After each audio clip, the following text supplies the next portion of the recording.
नहीं क्या कि मैंने राज से क्या कहा था? मैं दोहरा देता हूँ। मैंने राज से कहा था कि वो तुम्हारी मेहता फैमिली को 38 लाख रुपए पहुंचवा दे। हो सकता है शनाया की इस हालत के लिए तुम्हारी फैमिली को सजा भुगतनी पड़े, इसलिए कोई भी हमारे बीच आने की कोशिश नहीं करेगा। ऐसा नहीं है कि तुम मेहता परिवार की वजह से बच जाओगे, तुम्हें सजा भुगतनी पड़ेगी, समझे? इस बात से पूरे ग्राउंड में सन्नाटा छा गया।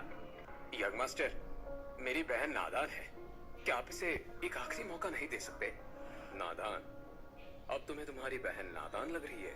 यंग मास्टर, मैं बेस्ट डॉक्टर से मिस शनाया का इलाज कराऊंगा।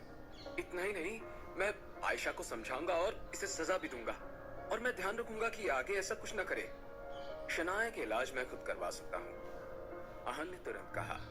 और जहां तक बात है इस नकचड़ी आयशा की सजा की, तो मैं इसे माफ कर सकता हूँ अगर ये इन टाइगर्स के साथ 3 मिनट अंदर जाए और फिर जिंदा बाहर आ जाए। इम्पॉसिबल, आयुष ने कहा। मैं अंदर नहीं जाऊंगी। अगर ऐसा है तो फिर तुम भी आयशा के साथ अंदर चले जाओ। आहन, तुम्हारी इतनी हिम्मत? मैं मेहता परिवार का उत्तराधिकारी हूँ और तुम मुझसे ऐसे बात कर रहे हो? तुम इसका अंजाम नहीं जानते हो। तुम्हें क्या लगता है मैं तुम्हारी फैमिली से डील नहीं कर सकता? आहन ने कहा। राज, चलो अब इस ड्रामे को खत्म करते हैं। यंग मास्टर, आयुष वो... राज को समझ नहीं पा रहा था कि वो क्या बोले। राज, तुम मदद नहीं करना चाहते? राज जानता था कि लोग 2 नाव में सवार होते हैं और वो अक्सर डूब जाते हैं, इसीलिए राज ने फैसला किया था कि वो आहन की तरफ है। राज आयुष की तरफ गया और बोला, आयुष ब्रदर, राज मुझे बचा लो, प्लीज मुझे बचा लो। आयुष राज के सामने हाथ जोड़कर बैठ गया और रोने लगा। प्लीज मेरी जान बख्श दो। आयुष, तुम्हें मेरी बात मान लेनी चाहिए थी। ब्रदर, मुझे आहन के बारे में सब कुछ बता दो प्लीज, मैं आहन की असलियत जानना चाहता हूँ। राज ने ना चाहते हुए भी आहन की तरफ देखा। वो उसके हाव भाव देखना चाहता था। आहन ने राज से पहले ही कहा था कि उसके बारे में सारी बातें राज रखी जाए, पर फिर भी राज ने आयुष को थोड़ी बातें बताई। आहन रायजादा ग्रुप ऑफ इंडस्ट्रीज का इकलौता उत्तराधिकारी। अभिषेक और रजत का जिनसे झगड़ा हुआ था और उनके हाथ टूट गए थे, वो भी यही आहन है, जो मार्शल आर्ट एक्सपर्ट भी है। उसमें इन्हें कोई नहीं हरा सकता, क्योंकि ये सारी बेस्ट टेक्निक जानते हैं। राज ने आयुष से ये सारी बातें बहुत धीरे कही थी, ताकि कोई तीसरा इंसान ना सुन ले।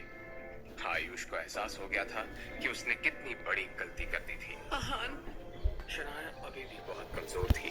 शनाया तुम कैसी हो? आहन ने उसके पास आकर पूछा। मैं ठीक हूँ आहन। शनाया के चेहरे पर एक मुस्कान थी। आहन, इन्हें जाने दो, शनाया ने खुद को संभालते हुए कहा। शनाया, ज्यादा महान बनने की जरूरत नहीं है। शनाया वहीं पर गिरी हुई आयशा को देख रही थी और सोच रही थी कि आयशा उससे इतनी नफरत क्यों करती है।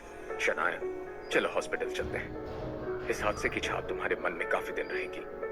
तुम्हारी चोट का इलाज करवाने के बाद हम एक अच्छे साइकियाट्रिस्ट से मिलेंगे। शनाया, मैं भी तुम्हारे साथ चलती हूँ, जिया ने मुस्कुराते हुए कहा। शराब, मुझे तुम्हारी कोई जरूरत नहीं है और ना ही मुझे कुछ सॉल्व करना है। हालांकि शनाया ने सबके सामने उसे ऐसा बोला था, पर फिर भी जिया ने कुछ रिएक्ट नहीं किया। आहन शनाया को लेकर वहां से चला गया। सब उसे बस देखते रह गए। करण, ये आहन रायजादा आखिर है कौन? तुम मुझसे पूछ रही हो, मैं किससे पूछूं? करण, यंग मास्टर हमारे लिए कोई प्रॉब्लम तो क्रिएट करेंगे नहीं ना? इतना छोटा दिल थोड़ी ही होगा उनका। मुझे खुद नहीं पता ऐश्वर्या, मैं तुम्हें क्या बताऊं। वैसे हमने उनको बहुत गुस्सा दिलाया है और उनकी बहुत इंसल्ट भी की है, इसलिए पता नहीं वो क्या करेंगे। अब सब आहन को कम आंकने के लिए पछता रहे थे। उधर आहन और शनाया हॉस्पिटल पहुंचे। आहन ने शिमला से डॉक्टर कुसुम को फोन करके बुला लिया था। डॉक्टर कुसुम आहन की खास जान पहचान वाली थी और बहुत एक्सपीरियंस डॉक्टर थी।